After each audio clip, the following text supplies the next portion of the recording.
So welcome to the City event, and obviously I am not Adam. Adam isn't here today. He's not been able to come along, but I am with obviously celebrity guest Andy First once time. again, who has been on quite a few times. But I want to say this one is. I'm really excited about this one. It's someone I always remember when this man signed for us. In fact, I'll introduce him first. Flash. Gordon Watson. Gordon, how are you, my mate? Yeah, I'm good. I'm good. I'm looking forward to this. It's nice to have a little bit of nostalgia. Yeah, it's great. And it's, I mean, for me, like I say, I remember CFAX teletext was all the rage back in the day. So you'd finish school, you'd run home. I would go on, I think it was 312 it was on when you signed for Bradford City. And we signed you for 550,000 on Wikipedia. It reckons 500. I'm pretty sure it was 550,000, right? Listen, with the chairman we had, it could have been any amount. Yeah, that's it. Let's not let the truth get in the way of a good story, eh? We'll go into that in a bit because we have got some questions for you. No problem at all. But Gordon, I want to ask you first. I think it's important to ask you. So, your upbringing and how you got into football, really. So, tell us about Gordon Watson. I came from the poorest of the poor. Had nothing other than maybe a ball and a brick wall. And that gave me the appetite of maybe like escapism, that became obviously a bit detrimental later in my life because I was of all or nothing character. So that meant that I struggled with addictions later on. I was in children's home, I was under a care order for 13 hours of my 13 years of my 16 years. So football was just a complete and utter escape route for me to get away from the way I was brought up. Yeah, it's interesting. I mean, I used to work in social care, so I understand what those kind of conditions would be. So you obviously played football. I assume you played for your school teams, and then obviously Charlton came running for you. Well, funny enough, I played for my school, my district, my county, but I was that scruffy little kid who was, even if someone addressed me I could make Louis Vuitton or Prada look scruffy in them days, it was just amazing. And then I played Sunday football as well, and we played against this team who were unbelievably good, and they had a corner, and I was on the halfway line being a striker, and I wandered over to their manager and went, "Is it right that 9 of these boys are at Charlton?" And he went, "Yeah, why? Do you think you should be?" I went, "Yeah, of course." He went, "Right, see that hut over there? Thursday night, 6:30. Needless to say, I was there at 5:40.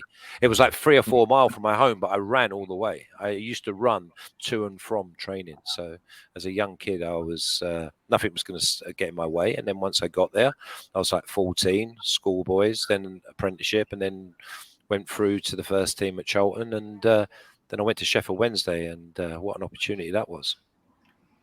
So going through your youth career at Charlton, can you explain to us a little bit about how that worked for you, with the training, with making sure your studies were up, and how the coaches were and how they progressed you as a player and as a young man? Yeah, I scored goals. I scored goals, and I had an abundance of energy to the extent that some of the staff used to make excuses and make me do 12-minute runs in the afternoons. I mean, I think in my first year, as a first-year apprentice, I scored something like 25 goals. In my second year, I scored 45, but 15 of them were in the reserves as a 17-year-old. They just wanted to just let me go. They kept. I had a great coach in Colin Clark, he was never a top player. He played with Ron Atkinson, I think, at a Kidderminster or something like that, and he went on to be Aston Villa's youth team coach with Lee Hendry and people like that. But at Charlton, we won like a League Cup. We were runners up in the FA Youth Cup in 1987 when we played Coventry, and Coventry won the big FA Cup that year as well. So for Charlton to be runners up in the FA Youth Cup and then be the winners of a League Cup was just unbelievable. I think something like 12 of my group, so over the 2 years, they went on to become players. Some didn't have great careers, But this is the other thing that, remember I said to you about the man who said to me, because I asked him if he had 9, I was like 14 at the time, and 9 of them played for Charlton. I went on and played with him. I went on and played for that team under 15, under 16. And 12 of our boys, again, 12, became apprentices. There was like amazing. 8 at Charlton, 1 at Chelsea, 1 at Arsenal, 1 at Palace, 1 at Gillingham. So we had a kid who was not in the starting lineup on a Sunday morning game who was good enough to go on and be an apprentice. We played in a European tournament as a Sunday side, and I think we beat Standard Liège, we beat Summit Bari, we beat Dutch side, it might have been Arnhem or Rotterdam. We won the final 6-1 as a Sunday side. Jesus, that's incredible. Scott Minto left back. We had like all sorts of players that actually went on and had a career. Damien Matthew played for Chelsea. He was our centre midfield. We had like a proper team, and they actually said in the paper in Amsterdam, young English professionals come over and dominate.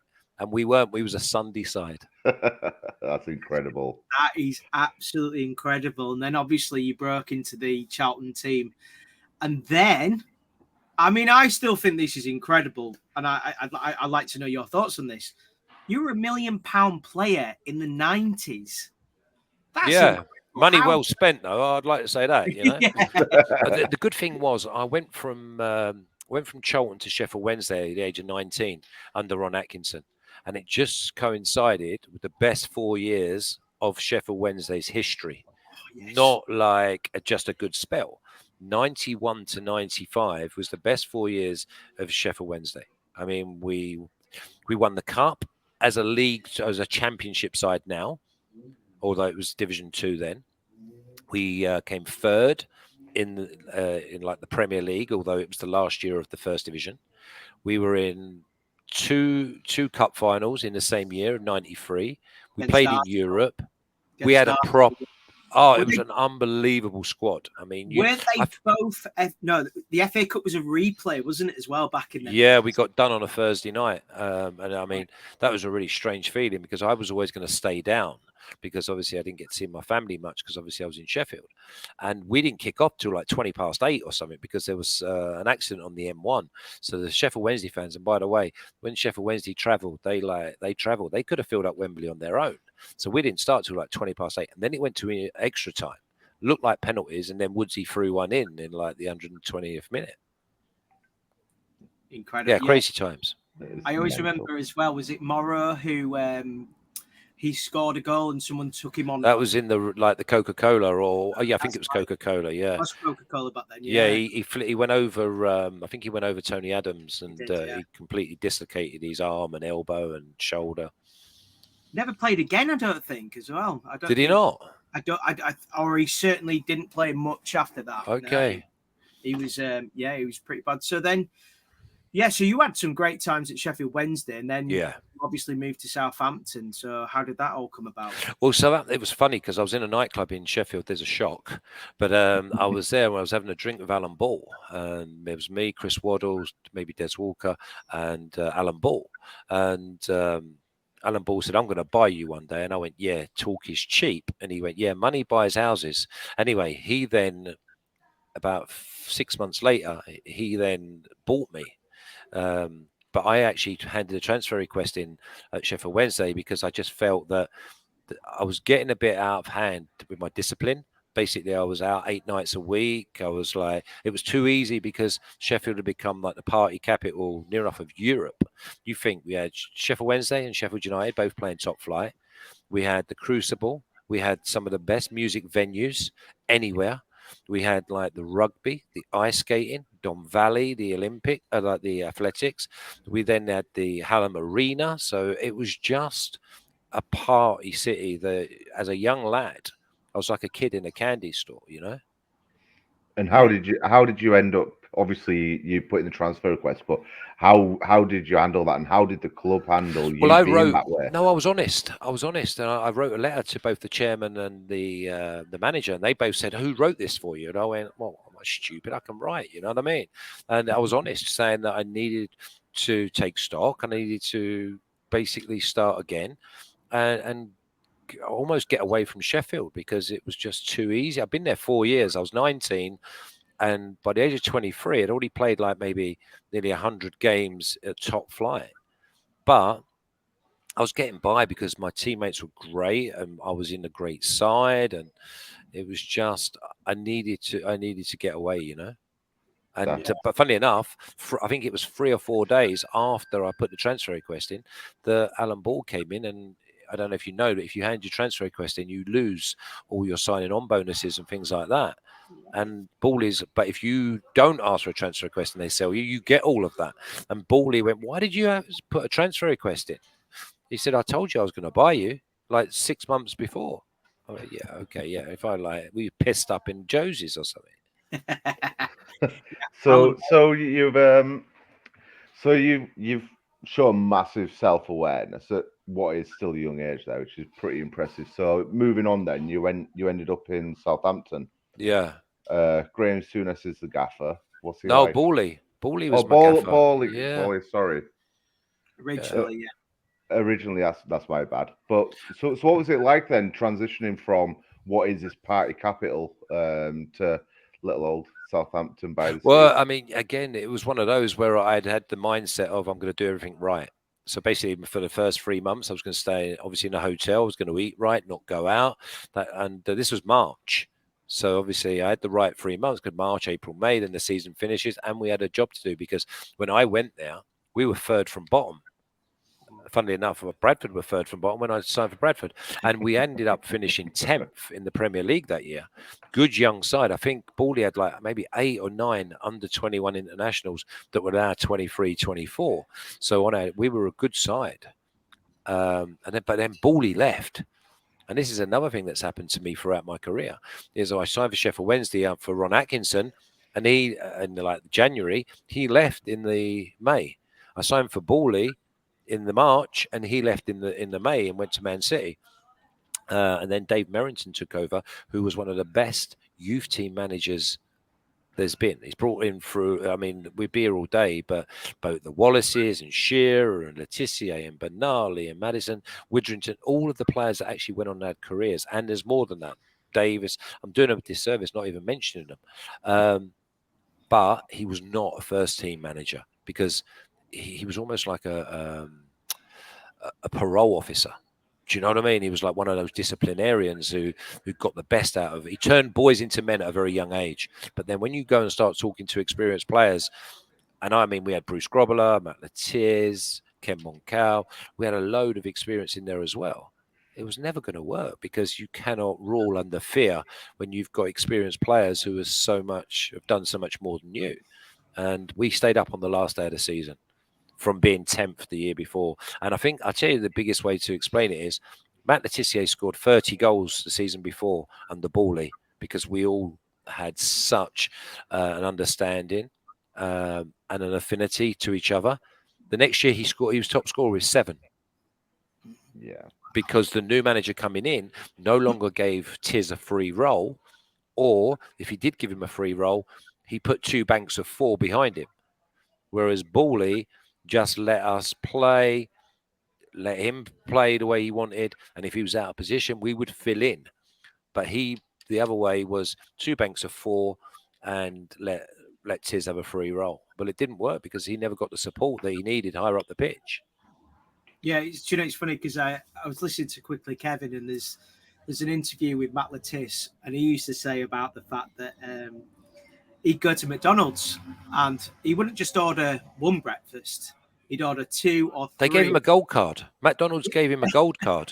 Like he was sponsored by McDonald's for like 2 or 3 years. And he found the game so easy. It wasn't until later on he probably feels as if he wouldn't do it. But listen, Tiz is one of my best friends. And I mean friends as in friend, you know. I still speak to him regular now and his family, and I love him dearly. But he found the game too easy because he did what he did on a Saturday regularly during the week. Yeah, he was a crazy footballer. Yeah. And obviously, you know, Souness came in. Yeah. And there was you kind of left reasonably quickly after Souness came in. Yeah, he came in the July. and I left in the last week of January. But he was starting to bring his own players in, and it was a case of, I mean, we brought in some good players, but it was a strange one. There was a few snakes at the club, who were like backstabbing and things like that. And I was never one that really liked that type of behaviour. And he said to me, Bradford are coming for you. What do you think? I went, laughable. I said, I can play here. And he was like, I was looking, and Bradford was like, I mean, I was no stranger to Yorkshire because I'd already spent so much time in Yorkshire. So there was no problem with me going there. But it was just, they were third from bottom.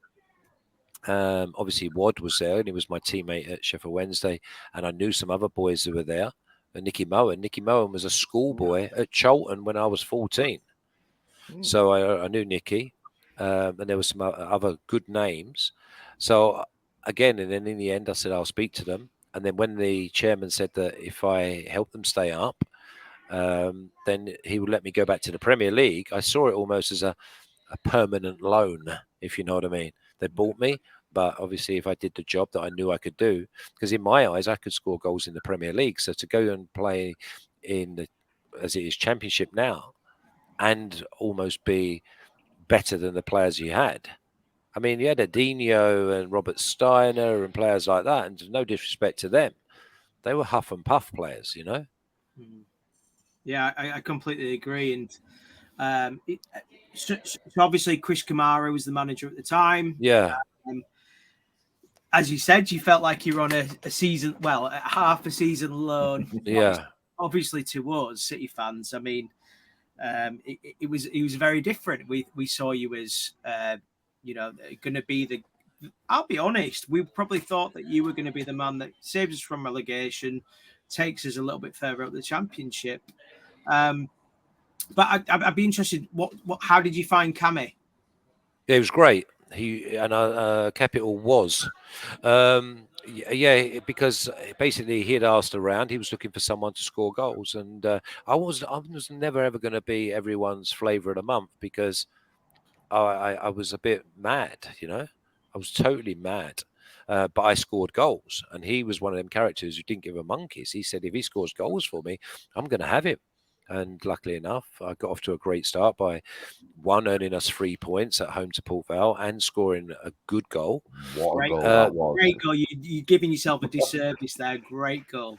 Yeah, I mean, it was one of those. I'd already planned it about 2 or 3 minutes prior to that because the ball went into Steiner, and I then noticed that the keeper was off the line. So I then said to him, next time that Ward or someone just whoops it around the corner, chest it and get out of the way. And I think that's exactly it. And he did that because I'd already seen the keeper a couple of minutes before off his line. So I knew that if that ball sat up, I was always going to strike it. And again, I didn't have to be ultra accurate because he was in no man's land. And it just happened to be, it was, and we win 1-0. The thing about that game is halfway through the second half, someone shot, it hit the post and came back at me, and it came back and I wasn't ready for it. So I always think that I should have scored another one in that game. Always looking to be better. I love it. Always. Always. Yeah, always. Love it. So we'll ask it. Richmond, come on. Yeah, one crazy motherfucker. One crazy, honest to God. I turned up and we were doing we were actually doing the negotiations, and he was going nowhere near. I mean, again, he was like trying to treat it as if it was his own money or whatever. Anyway, so in the end, I got up and I said, listen, good luck to your club. I really hope you stay up, but I'm out of here. And, oh, wait. So anyway, we then decided to do the deal. Because he couldn't believe that I was actually going to walk out the door. And then, but I threw one into him, I threw like an hand grenade into him and just said, yeah, good luck. And I hope you stay up. And he was like, oh, wow, hang on a minute. So I signed. Then obviously I could not say a bad word about him throughout my time at Bradford until he couldn't get his own way.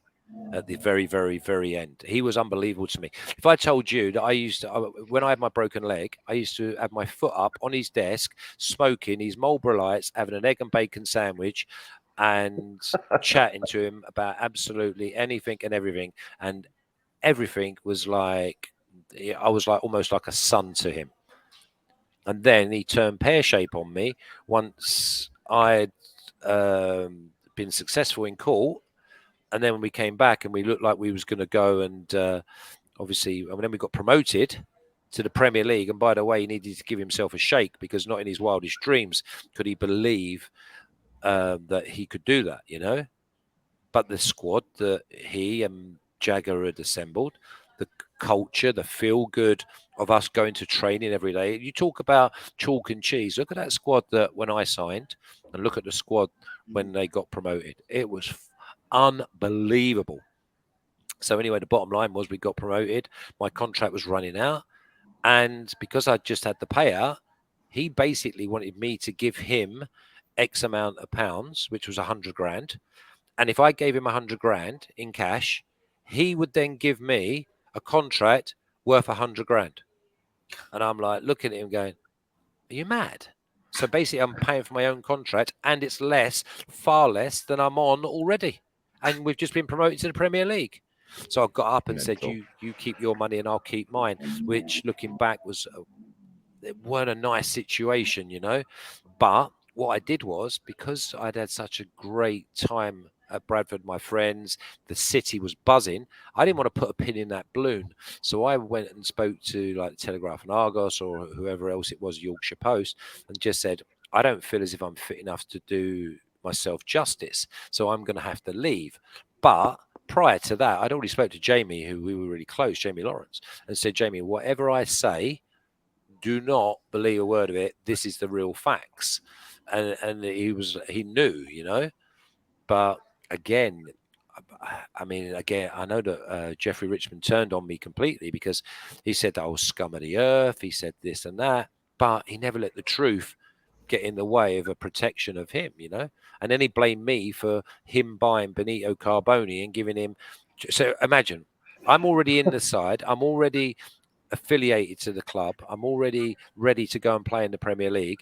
And he offers me £2,000 a week as long as I give him £2,000 a week. He then goes and buys Benito Carboni, puts him on 20 a week, and then it all goes pear-shaped. And he blamed me because he had to go and buy someone else. See, I thought it was 40. I thought it was 40 grand a week. Well, it could have been. It could have been 20 plus 20, like on appearances or whatever. But again, it all went to his head. He lost complete reality. And all he needed to do was he was giving other players new contracts like 7s and 8s. Remember, we were Bradford City and we had a good following, but we were the top paid player. Was probably, I would have been one of the top paid players in 97, but in 99, I would have been probably one of the least paid players. I mean, you would have had players on maybe 7 or 8 grand a week. If he'd have offered me 7 to 10 grand a week, which all of a sudden, in that space of me breaking my leg and us getting fit and us getting to the Premier League, it all changed. It all completely changed. Sky bought out Sky B, and all of a sudden, players were able to get paid more because the clubs could cash in on who knows what. But he just went about it all wrong. And in the end, I just said, listen, you keep your money, I'll keep mine. And it was a bit of a damp squid, really. But I know I loved it at Bradford because Jagger and Chris Hutchins, all the backroom staff done such a great job because the players, 99.9%, I can't remember many of them actually being a snake because even when we weren't playing, we were cheering on the boys that were playing. If we were subs, because I always said to the boys in the dressing room that, I remember I'm trying to get fit to play and just have some sort of contribution, that it was a case of we're better off going into a side that's buzzing than a side that's struggling. So we got to cheer on these boys. And it was so ultra competitive in training, but it was great fun. We turned up every day. There might be scraps, there might be tackles flying around, but we all wanted the same thing. And honestly, it was I wouldn't find anybody, unless they're sulking and thinking of themselves, that wouldn't say that it was a great 18 months on and off the pitch. Because Tuesday we used to go to the park, we used to go Queen's Hall, but we did it together. I remember walking down Harrogate High Street in a Sylvester the Cat outfit, you know, because we went fancy dress. And it was great. It was some of the lads said it was my best outfit ever. So who in that sort of like the promotion winning squad then? Who do you think who were the best player for you that you played with? Oh, you couldn't if I every single one of them played their part, because you had Lee Mills up front, scored goals, most unassuming lad. In fact, he's probably the best. We had about 3 or 4 of them, but he's probably the best son-in-law material that you're ever likely to meet. Such a nice lad. And he came to the club and he weren't sure he was good enough for us. You could see in his eyes that he was like, oh, hang on a minute, because we were a strong dressing room. Some of the names I'm going to reel off now, they were proper characters. And then you had Blakey, who's far from son-in-law material. If my daughter walked in the door with him, she would get slapped and then he would get booted out into the curb. But what a lovely lad. What great ability. He didn't know how good he could be. And then you got Jamie Lawrence on the right side, who's closest to me. He didn't even have a clue what he had in his locker. He was as strong as an ox, brave as a lion, and gave us the opposite to what the other side had in Peter Beagrie, who had unbelievable quality, unbelievable delivery, unbelievable class and experience. So you've got yin and yang. Yeah. But with Jamie, I keep going back to this because obviously I was injured. And you know that when you're watching games, you're like, you see everything. I used to pull Jamie and go, Jamie, just go by him. He's not staying. It's giving him that confidence or giving him that view from above. And I said to him, by the way, your left foot's not just for standing on. They're expecting you then to run down the line, cut in and go by him. And see your power and everything. And anyway, he started doing it. And it was almost like week after week after week, he got like just more belief. And then all of a sudden, teams couldn't attack us on that side of the pitch. And we're talking about the championship here, which 9 out of 10 teams are not as good as they think they are anyway. And then we go into the midfield and you've got Stuart McCall, who's a Scottish international, love for Bradford, who does the horrible game to the nth degree and passes and leads. And this is another thing about Bradford in that squad. We had like 9, 10, 11 leaders. And then you got Gareth Wally next to him, and what a beautiful footballer he was. So one of the most underrated players, by the way, sorry to stop you. Who? Gareth Wally. Not by us. He could pass it through water. He was like, just simplicity is genius. Could go above his door because he just done everything. And then you got other players that can come in, but I'm just talking about my sort of best side if I was picking it as a manager. But you had Gareth Wally there, and you had Macca. Again, everything was covered. They tackled. They won it, they give it, they moved, and they went forward, and it was like perfect. And then at the back, well, we had Righty, who was another son-in-law, apart from being Scottish. Do you know what I mean? Lovely lad. You had OB, who's a young boy, who's the closest thing to Martin Keown I'd ever known in training. I used to say this to him. He's scrappy, he would claw in you, and I'd be like, please make sure, because I'd come from Southampton, and we had one of them in Ken Moncal, who was 6'4", dominated you every week in training. He wouldn't get near his marker on a Saturday, and we got pissed all over. So I said, make sure that on a Saturday you behave like this, because no one's going to like it. And then we had Moro, who's a gentle giant, and obviously we wish him well at Sheffield Wednesday now. But he went and head and kicked. And these were defenders who defended. And also, and this is another one of my bugbears, is we were in a time of defenders winning headers in their own box. But so why would they not go and win headers in the opposition box on set pieces? Well, our boys did, because we had obviously Moro and Tumble, OB, Jake's made left back his own. I'd be lying if I told you that. Did we have another left back during that spell? Jake's, and we had. I don't know. I know, that's what I mean. See, I can't think of who would back up to Jake. And we had Walshy in goal, Man United and Middlesbrough, and Pruds. And Pruds was like 86 then, you know what I mean? Funny guy. Yeah, great lad. Yeah, you have a drink with him, and then all of a sudden you're wrestling, even though he loves you. But it was just a great school. We had Rama. We had some really, really good players who came in. I mean, I know that Sharpie and Dean Windass came in late. But again, we had everything for home and away. It didn't matter. We could go and win a football match. I mean, we will go back in time because we do need to ask that question. But I Yeah, think no this problem. this is the perfect time to ask you the one, the Barnsley game. I mean, crazy, huh? that was for me. That was when I realised we were going up 1-0 down. So 1-0 down. You've been out for 18 months. Yeah. You make your first appearance. You come on as a sub. Tell us more. Yeah, I mean, when people say that it's wrote in the stars or it was meant to be or anything like that, I've gone goosebumpy and my hairs are standing up on my. So bye.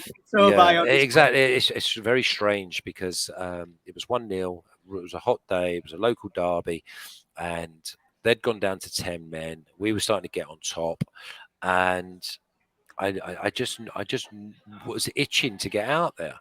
It was my first time back in the league.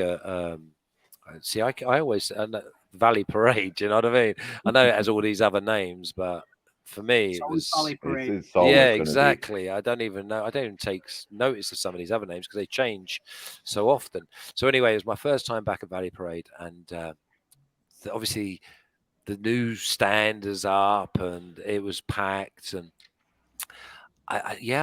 basically I got the first goal, and then I got the second goal, and it was like 2 goals in 5 minutes. And just a quick, like another weird thing about the day is my brother-in-law used to do like a football coupon, and we were 1-0 down, and Bradford was the only team letting him down in his coupon. That's And so I weird. came on and scored 2, and he got his coupon. He won like 145 quid, which obviously to some people is like unbelievable, but other people is like, wow. But can you imagine that he's like hoping that Bradford City, and in them days it was a video printer coming through, and obviously it was like, oh yeah, 1-1 Watson, so got chances here, and then it was 2-1 Watson, and yeah, and we found a way to win a game. And I remember doing an interview afterwards very quickly because I actually knew that there was going to be an absolute melee of the all the reporters, the cameras, and Jerry Richmond saying, "This is your opportunity to say how brilliant the club's been." So basically, I remember doing an interview on the pitch afterwards, just for the Bradford City TV, and they said, "Oh, what would you say about?" That we are only getting on top because they had 10 men. And I was like, that's the fact. They had 10 men and we were getting on top. But I wasn't worried. If we'd have been winning 2-1 or 2-0, I wouldn't have been worried about getting on. You want to get on, but we had a team ethic. So anyway, I'd done that, got in the car, drove home, and I remember John McGinley, because he was there in the earlier days and he was always injured. He rung me, and I got home in like maybe 3 hours back to Southampton, because remember, the last 18 months had been horrendous, and I'd been traveling from Southampton, flying up from Southampton, and I just wanted to get home because I knew that it was going to be. If I didn't leave when I left, I wouldn't have got home till Saturday night. And remember, I had to come back on a Sunday, ready for Monday, because it was always like Saturday, Tuesday, Saturday, Wednesday games.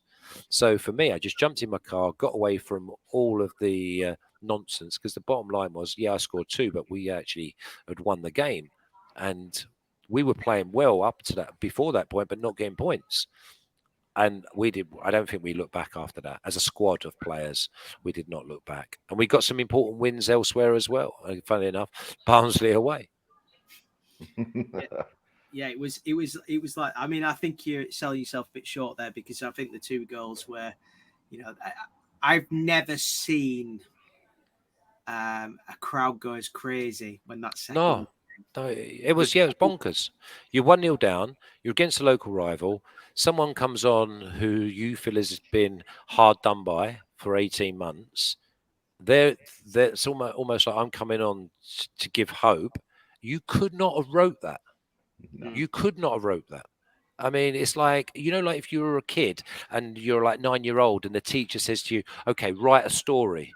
and you write a story and you're me and you're like, yeah, and I come on after being out for 18 months and some people didn't think I'd play again, and you score 2 goals to win a derby, gain 3 points, and yeah, I still have friends that were in the cop that day who don't know how they didn't break their ankles by falling 20 rows. I see it. I still watch. I show people the limbs, they call them now. Mm. You have to go a long way to find proper limbs like that. People were flying down from the cop, especially when the second one went in. And the second one, I don't even know if you watch. When Blakey shoots, I'm already on my way for the rebound. Wow. Before it's even, you have a look. Kevin Richardson, obviously 20 years experience. Yeah. He watches the ball go by him, and I'm on his shoulder, and I'm already following in. And before he realizes that there's an opportunity, I've stuck it in the back of the net. So it was almost like an out-of-body experience because I knew that ball was coming back off the keeper just as Blakey struck it. It was like crazy. And then obviously, yeah, the noise, and yeah, it was a good place to be. Incredible. So from Euphoria then, we're going to go back in time a bit more now. The reason for that Euphoria, the leg break. Yeah. Did it That feel was like a normal day? Can you walk us through what happened? Like at the start of the day, sometimes No, it was never going to be normal. We're playing Huddersfield. Yeah. Well, no, but like sometimes people get an inkling like today's not going to be a good day. No, the opposite. I was raring to go. I mean, you think I'd scored against Port Vale. Yeah. Then we went to Everton. I was cup tied, so I missed that. The next game was Huddersfield. Remember, I was only been at the club 2 weeks. Mm. Talk us through the match. What happened? Basically, the ball ran loose. I remember fending off Paul Reed, little joker. I see him on Twitter the other day saying, "Oh yeah, Watson elbowed me." If you have a look at it, my fingernails touched his face, fingernails, but he goes down. I know I didn't even bother biting. I thought, oh my God, if your children knew that you like jumped to the floor because someone's fingernails caught you. Anyway, the ball ran loose. I passed it inside. I think I passed it inside to either Wad or Desi Hamilton. I think it was. And then some odd carrier comes and 2-foots me, leaves one on me late, halfway up my leg. And remember, you used to break a ruler in school and the middle bit flew out. Well, that's what happened to both my tib and fib. And I just laid there and Redders come on.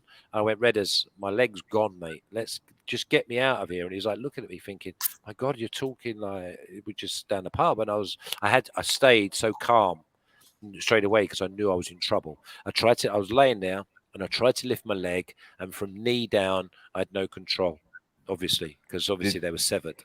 Did you feel like? Oh, sorry, Chris. Did you feel like you were at that point? It was game over, career ended. No, I didn't think about it. I just thought I'd breathe, take my time, and just breathe. Just breathe. That's all I was thinking. Okay, no, I knew I was in trouble. I had no control over the bottom half of my leg. So I just laid there and just waited. And I remember going to the hut in the corner. See, we had like top of the range medical facilities. And the paramedic, I had two or three bits of luck in all of this. First of all, the paramedic was getting ready to give me morphine in the hut. So I was laying there. And his phone was hanging out of his back pocket. So I said, listen, mate, like, the people couldn't believe I was doing this. I said, can I borrow your phone? And so anyway, I rung home and she's like, it's 3:10. What are you doing? You're meant to be playing. I went, yeah, I smashed my leg, blah, blah, blah. I had a 6-month-old son at the time. Can you come up? She had no problem. So anyway, went and done it. And then someone from the club would obviously tell them, put them in the hotel for me.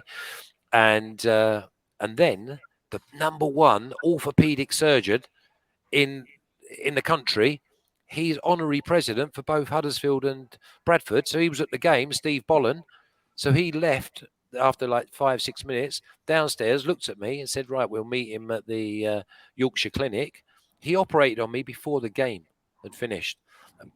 And when we'd seen the x-ray, he said that it is 100% identified by I was on a motorbike and the car had hit me from the side.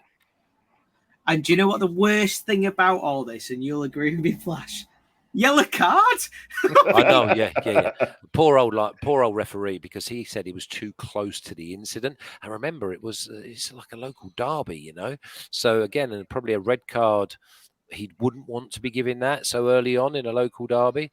But yeah, I mean, it was two reds. It was not even close, because he's tried to 2-foot me. I'd already passed the ball away, and then he stamped up through my standing leg. But the lucky thing was, I half felt he was coming, so my standing leg was on tiptoe, because obviously, again, playing against a hod carrier and I was a Premier League player, my feet were quicker. So I quickly put a couple of extra strides in, but small ones, so that I could nip the ball away. So he was never getting it. And then he just laid one on me. And I think he meant to bust my legs in such a manner? No, I don't think he had it in him. But the result was exactly that. Do you know that he's never played at Valley Parade since? Has he not? So he always had an injury. I mean, Oh, okay. That might be the case. That might absolutely be the case. Or his arse fell out. Or his arse fell out. But there is theories that he was actually banned from the club. Now, that can't happen. Obviously, he's a footballer. Exactly. That's not the case. But he never played at Valley Parade again. Again, he would have been absolutely slaughtered. Oh yeah, of course he would have been, and rightfully so. Obviously, you then took him to court for loss of earnings, I guess. And the club did. Yeah. And that's where Jeffrey went mad. Are you allowed to talk about that? Yeah, 100%. All of it. So, yeah, of course. So how did that whole process come about then? This is a scary thing, but again, this is going back to me telling you how close I was with the chairman. I came round from my operation at like 6:30 on the Saturday night, and I was off my trolley, like proper morphined up, and I've opened my eyes, and Jeffrey Richmond's sitting at the end of my bed. Oh my God! If that is not like something to scare the life out of you. Marlborough Lights there. Yeah, not in my hotel. No, not in the. Although to be fair, I think a few days later I did have a cigar in there. But anyway, so he was there, and he said we're having an emergency board meeting on Monday because it was assault, blah blah blah, and Cammy came in, and yeah, so he was great again. You know, this was like why I couldn't believe the way he behaved once we'd got to where we'd got, even when we got promoted. So, yeah, he was at the end of my bed. He said, we're having an emergency board meeting on Monday. I remember I got out of the hospital, I think, on the Wednesday. They said, we've decided we're going to sue. No one had ever done this before, by the way. So it was like one of those. I mean, I think Paul Elliott had tried and lost, but this was brutal. So, I mean, it was no way we couldn't prove that it was the right thing. The downside was we going to get the in court, because we had to have 2 court cases. One is to prove negligence. Then there's another one to prove how much I possibly could have lost in earnings. But yeah, it was just going to be, am I going to be able to play again? And Steve Boland was always saying, yeah, he'll play again, no problem. It's just what type of player I was going to be. Yeah, and it was a very strange 18 months. I remember smashing a house up in Southampton because my wife had bought the wrong toothpaste, but it had nothing to do with the toothpaste. It was just because I had no release of anything. When you're a professional footballer, you still go to school. It's almost like Peter Pan. It doesn't grow up. You're doing the same thing when you're 30 that you did when you was 5. You all of a sudden take that away. Again, being a footballer is probably one of the or being a professional sportsman is one of those where there are very few people have 2 deaths in their life. But when you end, that's your life over. It then starts a new one, doing new things, unless you stay in the game, you know. So I struggled mentally, but I never lost focus of getting back. And then obviously getting back in an environment of such good teammates, such big goals that we could achieve with the getting promoted. Yeah, it was just, everything was pointing in the right direction until Jeffrey went pear-shaped on me. So you left, obviously you'd given that comment, which obviously you've mentioned already, and it's interesting that you've already mentioned about that. You went to Bournemouth. Played at it. Played at it. Again, it was close to my house. I played at it. I didn't commit myself really. Got what I deserved because the morning that they offered me a contract to play, we went training, said we'll sort it out at lunchtime because we did the deal prior to training. I went down the wing and there was a little hole like this big because it was a park pitch and my ankle completely ruptured. So that was me. I was just basically going to retire and quit then. And then about 6 or 7 months later, I decided that I couldn't quit because I had a young son. And if I was going to quit and he needed to dig in later on in life, I couldn't say to him to dig in because he could say, what, and not quit like you did. So then I went to Portsmouth, trained for over a year, decided that I was playing in their reserves and I was better than they had like 45 pros. I mean, it was one of those where Harry and everyone was buying everybody. And I was flying. I mean, when I say I did things right, I was properly flying. I think I scored something like 6 or 7 in pre-season for their reserves. And I wanted to break into their first team, but I was never going to do that because Harry had bought, I don't know, Todorov, Merson, the list is endless. I mean, they went on to win the FA Cup with that squad. You know what I mean? But I could have broke in. I was as good as most of the players they had there. And my friend Chris Turner, basically, he was friends with Neil McNabb, and Neil McNabb was friends with because when Neil McNabb played for Man City, Chris Turner played for Man United, and they lived in the same street, so the wives were friends, and the wives were talking. And obviously, I know Chris because he was my teammate at Sheffield Wednesday. He was basically the wives were talking. And the wife went to, is Chris there? Because Neil wants to have a quick word. And Neil said, hey, Chris, I know, you remember Gordon Watson, didn't you? He went, hey, yeah, he scores goals, him. He went, well, he's absolutely flying here and he's looking to get back in and playing. This is all, I didn't know any of this. And he said, he's absolutely flying. He said, he should be playing here, but obviously circumstances, he's not going to play here. And so Chris went, hey, give me his number. I'll ring him. So he rung me on the Thursday, got a flight up on the Friday, and I scored for them. And this is another weird thing. Remember, third from bottom. Hartlepool were third from bottom when I signed. We got beat in the playoffs on penalties that season. And I scored in my first game. I think I scored something like 18 in 33 games. And we went on a run from third from bottom. And this is in maybe September.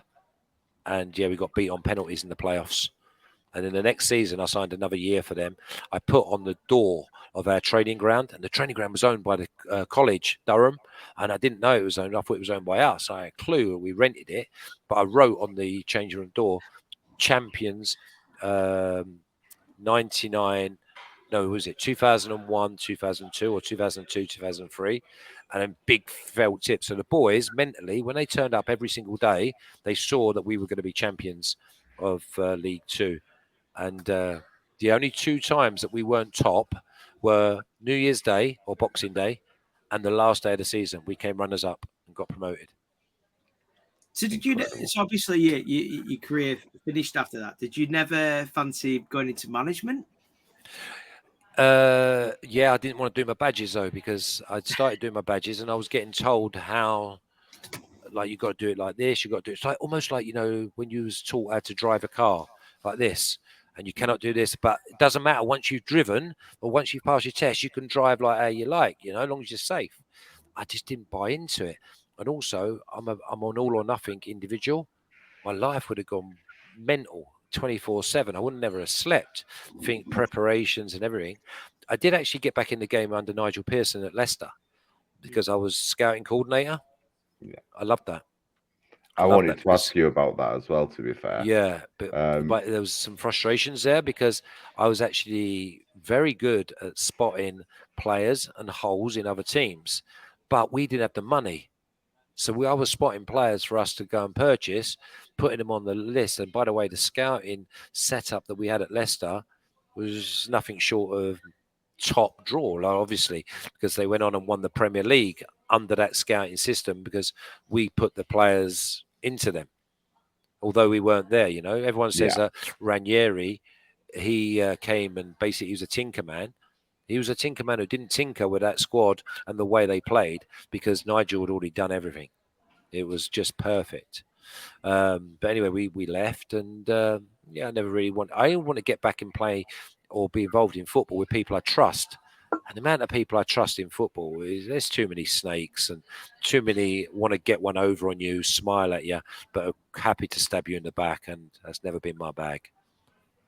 Fair enough. Fair enough. So then, what are you doing now then? But now I present international sports for BetUS. Basically, I do La Liga, Serie A, Bundesliga, and Premier League shows every week.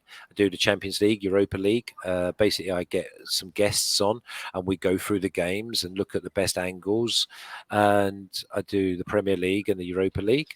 I do the Breeders' Cup and the Triple Crown races in the United States, and I do the golf and the tennis majors as well. So it's a busman's holiday for me.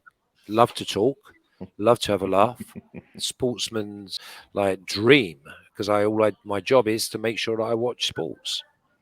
Do you know Incredible. you come off as that as well, God. I'm gonna have to call you Flash again. Yeah, no worries. That's my name. Last question: where did Flash come from? I know obviously you liked Flash Gordon, but where did Flash come from? Blonde hair, blue eyes, as a 70s baby, you know. I'd like to tell you that it was because I was like shit off a shovel and I was really quick, but no, it's blonde hair, blue eyes, and my name's Gordon, so it was Flash Gordon. It was like they weren't up all night thinking of it, you know. God, do you know? I just want to say for City fans. It's bizarre because we all do, and I want you to know this as well. As City fans, we do all have such a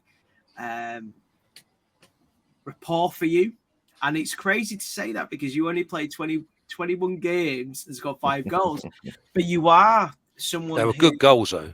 They were great goals. They were cracking goals.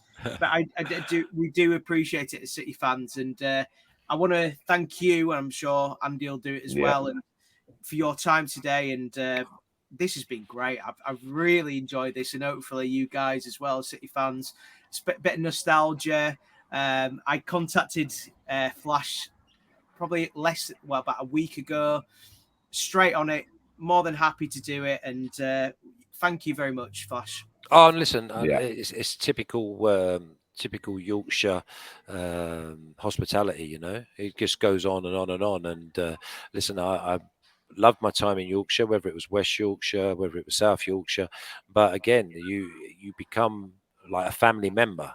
Unless you're a twat, and then you don't deserve to be a family member. But for myself, and I know that Jamie still says that Bradford's his number one team, and this, that, and the other. And there's a lot of us. We went through a lot, and you think only one team that has been promoted to the Premier League from Bradford. So that whole family and the rapport, and there's so many people who fell in love with the game again, you know. Yeah, it's easy for me to not be worrying about ever coming to Bradford or always wanting them to be the best they possibly can. Listen, you'll always be welcome at Bradford, and I honestly, I think if you went to a bar, you'd be bought beers as long as you put one of your wigs on, like that. Get a blonde wig on, and you'll never have a problem. But no, in all seriousness, Flash, Gordon Watson, thank you so much for tonight and City event. Don't forget to please follow us, get us on Twitter, follow the YouTube, and let's go from there. But thank you very much, Gordon. You take care, boys. Have a great season. Yeah, you too, pal. Thank you very much.